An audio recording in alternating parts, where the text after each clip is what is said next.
ازيكم يا حلوين عاملين ايه؟ بما اني اول مره اظهر معاكم على القناه فقررت ان انا اعمل لكم حلى المانجا. وبما اننا طبعا في موسم المانجا فما نقدرش طبعا نعدي الموسم كده من غير ما نعمل حلى حلو كده. تعالوا بقى هنعمل مع بعض النهارده حلى حلوه جدا. لو عندك بواقي من الكيك، اي بواقي عندك من الكيك، كنت مثلا عامله كيك قبل كده واتبقى منك، او مثلا الكيكه طلعت فاشله منك الى حد ما هبطه او حاجه، مش مشكله خالص، ما تزعليش.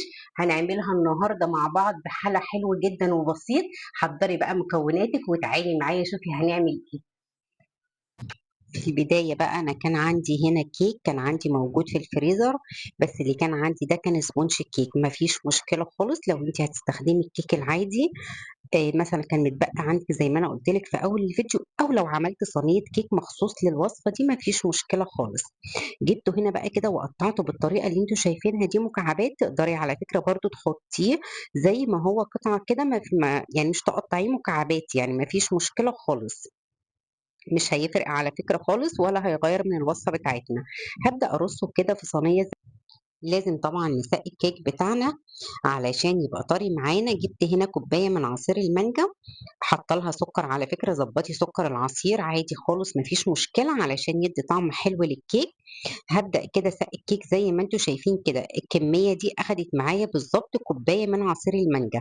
معايا هنا بقى الكريم شانتيه، انا جبت نص كوبايه من الكريم شانتيه الخام اللي هو بدون سكر، وحطيت عليه نص كوبايه من الميه وثلاث معالق من السكر. ضربتهم كويس قوي كده مع بعض لعند ما بقوا معايا بالشكل ده. بس خلي بالك ان الميه اللي هتضربي بيها الكريمه لازم تكون متلجه علشان الكريمه تزيد معاكي.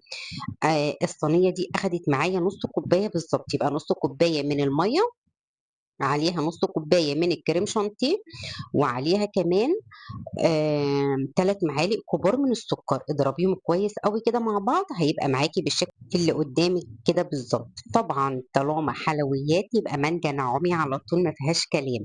جبت هنا بقى مانجايه نعومي وقطعتها بالشكل اللي انتوا شايفينه ده، قطعها مكعبات كده. مش قادره اقول لكم المانجا النعومي خطيره خطيره على فكره في الحلويات. لا اما تستخدمي مانجا نعومي، لا اما صديقه، لا اما فجر، دول احلى حاجه للحلويات. تعالوا بقى نعمل اخر طبقه اللي هي طبقه الجيلي.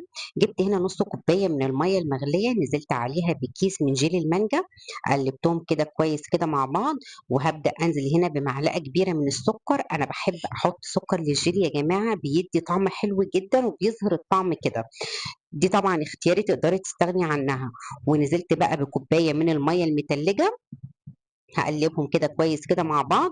وابدا انزل بقى على الحلى بتاعنا بالطريقه دي كده زي ما انتم شايفين. هدخله بقى التلاجة لمده 6 ساعات، وهيبقى معانا بالشكل اللي انتم شايفينه ده. ويفضل طبعا لو سبناه ليله كامله بيبقى احلى كتير، بتبقى كل الطبقات شربت كده مع بعضها، وبيبقى طعمه خطير بصراحه لما بيبان. بصوا بقى، طبقات المانجا والكريمه والكيك بقى من تحت والجيلي.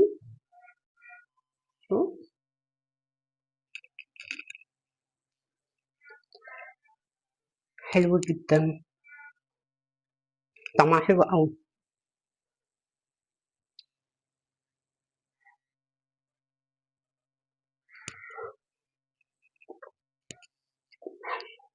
تحفة. بجد عايزاكم تجربوها. ولو عندك اي بواقي كيك تعملي بيها وما ترميش اي كيك متبقي عندك، جربيها بنفس الطريقه وانا واثقه متاكده ان هي تعجبك. يلا باي، واستنوني بقى في فيديو جديد ووصفه جديده ان شاء الله.